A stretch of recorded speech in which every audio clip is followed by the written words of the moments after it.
Good morning and welcome to TCS Student News. I'm Daj'a here with Salma Ruiz-Cruz. First up, Trump signs an order to keep Guantanamo Bay prison open.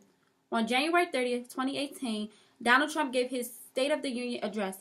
In his speech, he talked about keeping Guantanamo Bay prison open. For those who don't know, Guantanamo Bay is used to hold United States enemies and has also had rumors of prisoners being tortured.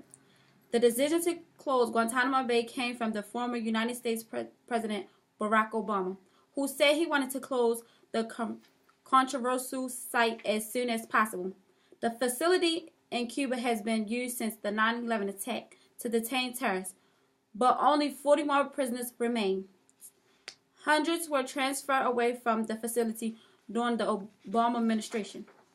A White House statement confirmed that the order has been signed to resist the prisoners' closure and confirmed that the administration's rights to detain militants was necessary. Technology can complicate FBI efforts to stop human trafficking. On January 9, 2016, Mehdi Metzla, 21, of Estonia, met a teenage girl online. He flew about 7,000 miles to New Jersey, took a bus to Northern Virginia, got in a cab, and took it to the location to meet her on February 12, 2016. The same morning, Michaela Phyllis, 15, from Virginia, didn't show up for school. After trying to find her, they were both found together more than 100 miles away in Harrisburg, Virginia, a week later. Mehdi is now serving a 5-year prison sentence for soliciting a child online. According to the FBI, technology has a dark side that is complicating efforts to fight human trafficking. Things are becoming more difficult as technology is enhanced. Technology evolution, law enforcement in general, has challenges associated with end-to-end encryption. Human trafficking cases have been investigated in all 56 field offices. Signs that may indicate someone is being held against her or his will and trafficked for sex include: they do not hold their own identity or travel documents. They appear to suffer from verbal or physiological abuse. They are not permitted to speak for themselves, or they are not allowed to move about by themselves and seem to have little understanding of where they are. Speaking of ways to help the authority, Bulgaria is the 18th EU country to use Amber Alert. Amber Alert is a child abduction alert system developed in the United States. Amber Alert has helped the authorities to locate and save hundreds of children who were abducted. It can help children from U.S., Canada, Mexico, Ecuador, Malaysia, and some European countries. Amber Alert was named after Amber Hangerman, a 9-year-old who was kidnapped and murdered in Texas in 1996. In the U.S., the system is connected to radio and TV stations, commercial, electronic billboards, and social media.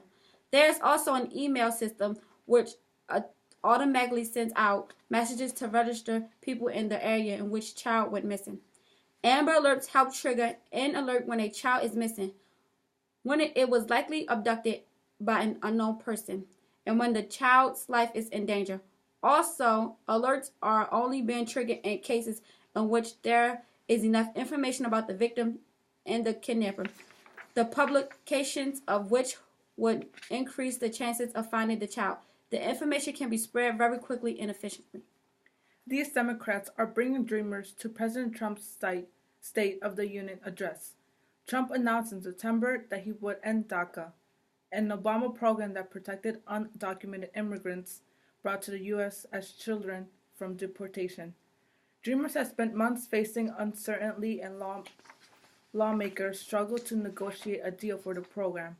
These are the Democrats who have announced the dreamers who will be joining them so far: California Senator Kamala Harris, Oregon Senator Ron Wyden, Oregon Senator Jeff McCurley, Florida Representative Carlos Curbelo, Illinois Representative Bill Foster, just to name a few.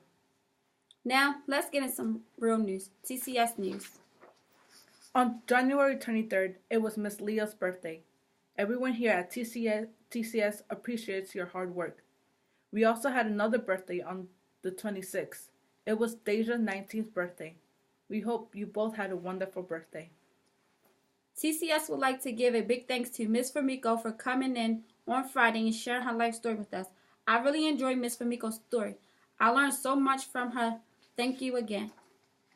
On Monday, we had Marcus's mother come in and bring us lunch. She brought in some delicious chili. On Tuesday, Mr. Mike and Miss Jean Gallio brought us pizza. On Wednesday, Miss Peg brought in shepherd pie, which it was delicious. On Thursday, Mr. Dave brought us mac and cheese and mixed barbecue. We all want to thank you for bringing us all delicious food. On Wednesday, January 31st, Circle of Love paid TCS a visit with Food File Pantry. We'd like to thank you all for the great food. We truly appreciate it. Well, that's it for this week. We'll see you next week.